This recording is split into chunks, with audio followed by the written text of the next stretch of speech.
Thank you, Naomi Klein. As you say, it may be very difficult to change, but listening to you makes it an imperative that we do so. Thank you so much. I would like to present to you our next speaker, Thomas King.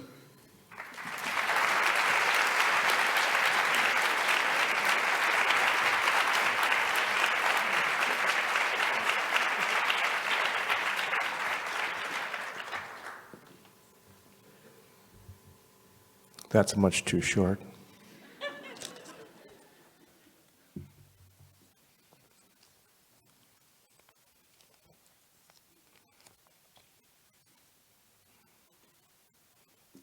Yes, it's a music stand. Only thing I could find that would fit. Before I start, I know I've got some friends in the audience. I wanted to say hello to Lee Maracle, Joseph Boyden. There's Joseph. My partner, Helen Hoy. She's not really a friend. I live with her. She lives with me. Two friends of mine threatened they were going to come tonight. Daniel Fisherlin and Tony Duggan Smith. Are they here? Good. Good evening and welcome to this edition of The World. I'm a storyteller. I make up stories. I wanted to say this up front so no one will mistake me for an honest man.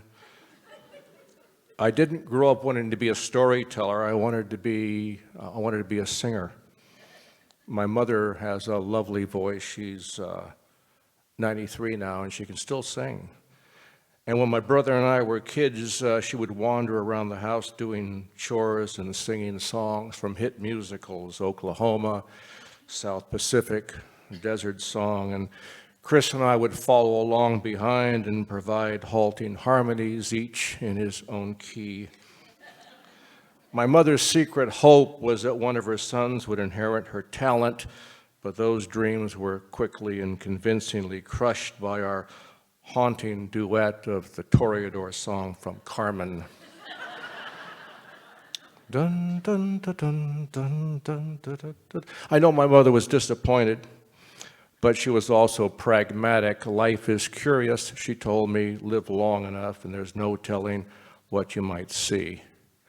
So in my late teens, thinking that perhaps the magic of puberty might have awakened my harmonic synapses, I tried out as a backup vocalist with a local garage band. And as I stood at that microphone, I remember thinking that I might yet prove to be my mother's son. In that audition, just so you know, I sang Jailhouse Rock, complete with a little pelvic thrust. I thank God cell phones hadn't been invented yet. But I didn't give up. In my 30s, as a single parent, I spent a great deal of time in an old step-side pickup driving my 10-year-old son across the ley lines of North America. And as we drove along, the wind in our hair, the sound of the road in our ears, I would practice my singing. My boyfriend's back and there's gonna be trouble. Hey, la-dee-da, my boyfriend's back. To this day, Christian has not forgiven me for that unnecessary agony. Still, even now at 72, I haven't given up on the possibility of a musical career. I've just taken up the flugelhorn. Yes, thank you.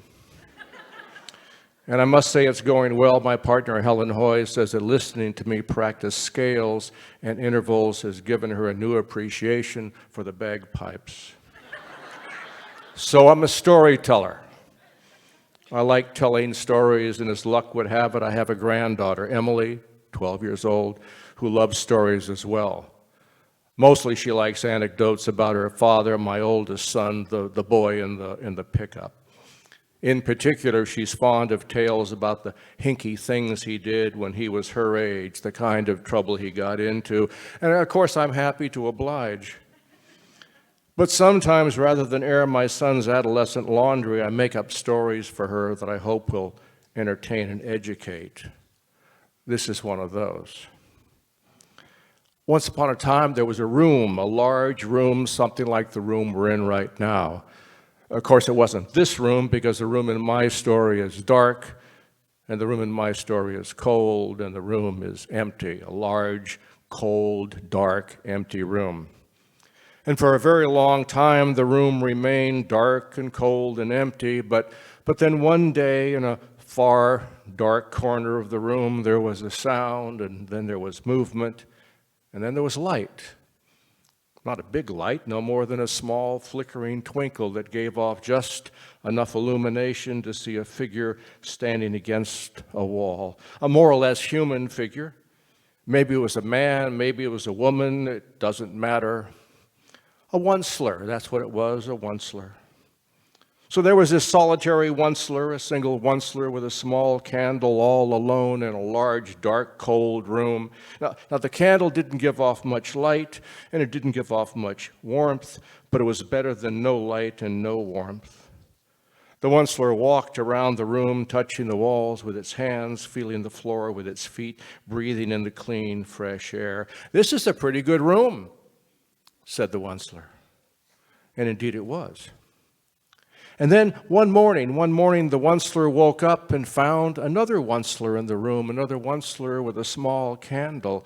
"Hey," said the first onceler, "this is great. I was lonely and now I'm not." "Hey," said the second onceler, "what a great room. Is this all ours?" "Yes, it is," said the first onceler, and the two of them held up their candles and pushed back the darkness. You can see where this is going, right? Each day there were more oncelers in the room, more oncelers in the room with candles, more light, more warmth. And life in the room was good. And then one day, a rather tall onceler noticed that a rather short onceler had two candles. Hey, said the tall onceler, "how come you have two candles?" Hey, said the short onceler, "I have two candles because I'm more important than you and because I can afford two candles. Therefore, I deserve two candles." Hey, said the tall onceler, "I'm important. I can afford two candles. I deserve two candles." And so the tall onceler got a second candle. And pretty soon all the oncelers in the room had two candles, and everything was peaceful again until a particularly sharp-eyed onceler noticed that some of the candles were larger, which prompted, as you might expect, the formation of a royal commission, which did nothing as all royal commissions do. And before you knew it, some of the oncelers had more than one candle, and some of the oncelers had very large candles, and some of the oncelers had no candles at all. Well, the room began to get hot. In fact, the room began to get quite hot. Hot, hot, hot, hot, hot. And in no time at all, the polar ice began to melt, the oceans began to rise, and Florida beachfront property disappeared beneath the waves. Hey, said an onceler, who didn't have a candle, "maybe we have too many candles." Hey, said a onceler who had a stack of very large candles, "there are never too many candles." And then several of the oncelers noticed that a corner of the room was beginning to smolder. Hey, said a small group of oncelers, maybe we should consider, just consider reducing the number of candles. "Nonsense," said the rest of the oncelers. "The problem isn't the number of candles. The problem is the size of the room. We don't need fewer candles. What we need is a larger room." "Yes," said all the oncelers, "that's exactly what we need, a larger room." And they were so delighted with having hit upon this solution that they all clamored about buying more candles, and they all argued with each other to see who could get the biggest candles. And by the time they realized that this was the only room they were ever going to have, well. At this point, my granddaughter jumps in. "Okay," she says, "I get it. The room is a metaphor for the planet, and the story is an object lesson about how we treat the environment." Did I tell you she's a 12-year-old? And she continues, "You stole the oncelers from that Dr. Seuss story." Did I mention she's a mouthy 12-year-old? "And it's a lame story," she tells me. "Nobody is that stupid. You got any new material?" I tell stories for all sorts of reasons: information, entertainment, comfort, and reassurance. And But for the most part, I tell stories to try to explain the complexities of North American society to my friends, to my children and grandchildren, and to myself. Not an easy task at the best of times, and my hope is that the right story told in the right way will help to change our relationship with ourselves and with the planet. I share these concerns with my granddaughter. So how's that going, Emily wants to know. As you might guess, it's not going as well as one might hope. For all the slogans and promises that get trotted out for elections and holidays, for all the petitions and rallies and marches, for all the efforts of individuals and groups of individuals, for all of our splendid intentions. The gap between the rich and the poor continues to grow. Child poverty, which was to have been eradicated some years back, remains a national scandal. Despite court cases that should have settled the inequity of wage discrimination, women continue to earn less than men for the same job. Racism slithers along unabated. Currently, it's Muslims and brown people with beards who are the crosshair of the social political canon. But within my lifetime, that particular weapon of mass destruction has been leveled at blacks, at Asians, at Latinos, at gays. Can you spell Indiana and Arkansas? At the disabled, and yes, of course, at Aboriginal people. So tell me, who was left to hate? Surely there was someone new, someone missed the first time through. But we all know this. We know about greed, we know about hate, we know about global warming. We're not stupid. We're just a little lazy, and we're a little complacent, and we're tired. But most of all, we're frightened that if we do anything to rock the physical boat even a little, we will capsize and drown. Economic Armageddon. This is the message our politicians preach. This is the message our corporations peddle. This is the message that holds us in place. And this is the message, to our great shame, that we pass on to our children. Right, says Emily, giving me the flashing fingers. I should explain. In our family, if you've heard a story more than once, you can hold up the appropriate number of fingers. Right, says Emily. Is this where I get the story of bottled water again? Sure, I tell my granddaughter, good stories are hard to come by. Never hurts to hear a good story more than once. Actually, the story of bottled water has little to recommend it. Not much of a plot, a notable absence of humor, no surprise ending, just a appalling idea driven by our appetite to sell anything that moves. I'm an opponent of bottled water. Specifically, I'm opposed to the commodification of fresh water. I would argue that water is a basic human right, and I believe that it should be held publicly for the common good and not held privately for profit. Now, I would imagine that right about now, some of you are looking for the nearest exit, while the rest of you are hoping I'm not going to subject you to an earnest video on the cost of creating plastic bottles, or annoy you with a lecture on how all this waste is choking our landfills and oceans, or bore you with a diatribe on how the indiscriminate draining of the world's remaining aquifers is the greatest single threat to humankind. You've seen the films, you've signed the petitions, you've bought the t-shirts. I know I have. So I'm not going to do that. All I'm really going to do is ask a question. Why is it so hard?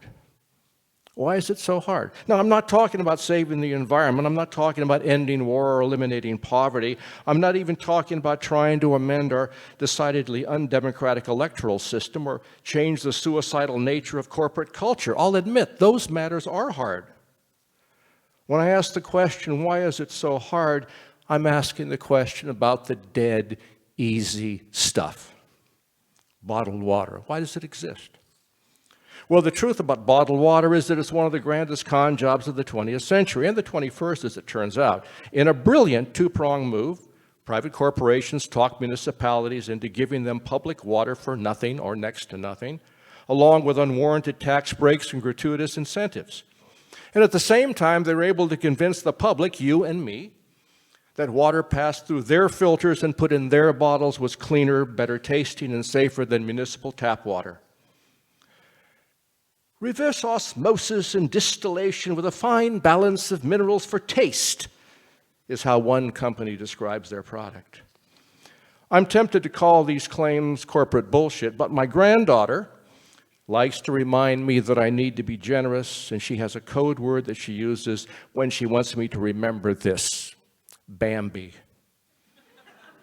Yes, Bambi, A Life in the Woods, the 1923 novel by the Austrian writer Felix Salten about the little deer that Walt Disney made famous in his 1942 animated feature. In the film, Thumper, a rabbit, in case you've forgotten the story, actually it's Thumper's mother, but Thumper says, if you can't say something nice, don't say anything at all.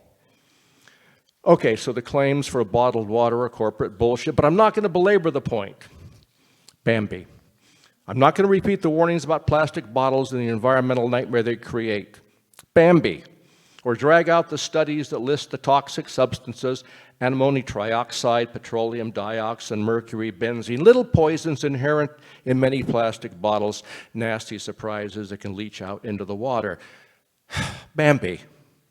Instead, in the spirit of generosity, I'm willing to put all this to one side. I'm willing to put all this to one side and concentrate on what I think is the single reason why bottled water is unnecessary and should be eliminated from the marketplace.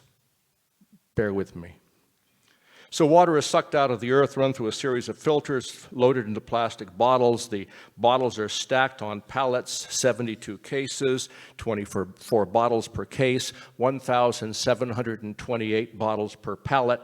The pallets are wrapped in more plastic and then put into storage. Okay, let's recap.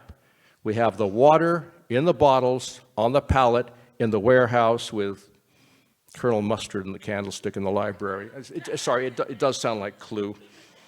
And then along comes a large truck and picks up the pallets, and away we go across the countryside burning fossil fuels as corporate North America delivers our water to stores of every size where the bottles are sold for a remarkable profit. And yes, it's true. A bottle of water costs more than an equal amount of gasoline. But as I heard one water executive explain, you can't drink gasoline, and okay, fair enough. Good people everywhere go out and buy the bottles, individual bottles, bottles in sets of 6, bottles in groups of 12, or a convenient flat of 24. And then we store them in our garage for use at picnics and sporting events. And at some point, we drink the water. Dump the empty bottles into the trash, call it recycling, and then back to the store we go and buy more. Bottled water. Why is it so hard? Or we could ask, how many days? How many days has the water been sitting in those bottles? 2 days? 3 days? Takes at least that long to get the product from the bottling plant to market. Longer if the bottles have to wait in a warehouse. A week? 2 weeks? A month? What the hell are we thinking? I don't know of anyone who turns on the tap in their house, fills up a glass and sets it on the counter and waits a week before they drink the water. We don't call it fresh water for nothing. The fact of the matter is we don't need bottled water. We have perfectly good municipal water. If we want to carry water around with us, there are reusable bottles we can buy that will last us a lifetime. My granddaughter has one. I have one. You probably have one too. And because I'm shallow and concerned with appearances, I'm getting a classy sticker from my bottle set in a Baroque font that says Chateau Toronto with a description in French of the city's excellent municipal tap water. You laugh now. Why is it so hard? Bottled water is not fresh water. Run it through as many filters as you want. By the time it gets to us, it's stale. It's old water. Remember that glass sitting on the counter for a week? We didn't drink that, did we? Of course not. We poured it out and got a fresh glass. So why are we buying old, stale water? Why are we buying a product that has such a negative impact on our environment? Why are we enduring a product that poses a potential health hazard and a product for which we have absolutely no need? Bambi. Why is it so hard? We could, if we wanted, stop bottled water in its tracks. We wouldn't have to inconvenience ourselves with a rally at City Hall or a march up Parliament Hill with torches and pitchforks. We could save ourselves the effort of writing our MP or doing something really radical, such as joining a local water watch organization. Nobody has time for that. Okay, so no speeches, no bullhorns, no tear gas. All we have to do is stop buying bottled water. In 6 months, a year max, the industry would collapse. Why is it so hard? Here's the thing. If something so simple as eliminating bottled water is so difficult, how in the world are we going to deal with the really vexing issues? Militarism, racism, poverty, global warming. Make no mistake, we have the power to change the way we do business, to change the way we conduct ourselves in the world, to change our relationship with the planet. What we do not have, at least for the moment, is the social and political will. Why is it so hard? It was Pogo in a 1971 Earth Day cartoon who probably said it best. "We have met the enemy," said the little possum, "and he is us." But if we could do that, if we could eliminate something as absurd and unnecessary as bottled water, if we could stop the privatization of one of the most essential chemical compounds on the planet, if we could find the desire and the determination and the strength to do that one thing, think what else we might accomplish. Bottled water. I'd like to think my daughter is right, that no one, not even the Onslers, is that stupid. Let's stay optimistic, Emily tells me. Maybe the Onslers will reduce their use of candles and they'll figure out a way to save that room. After all, they don't appear to be so much different from us. Life is curious, I tell my granddaughter. Live long enough, there's no telling what you might see. Maybe we will get rid of bottled water. Maybe I'll learn to play the flugelhorn. Maybe my mother will live long enough to hear me sing. Thank you.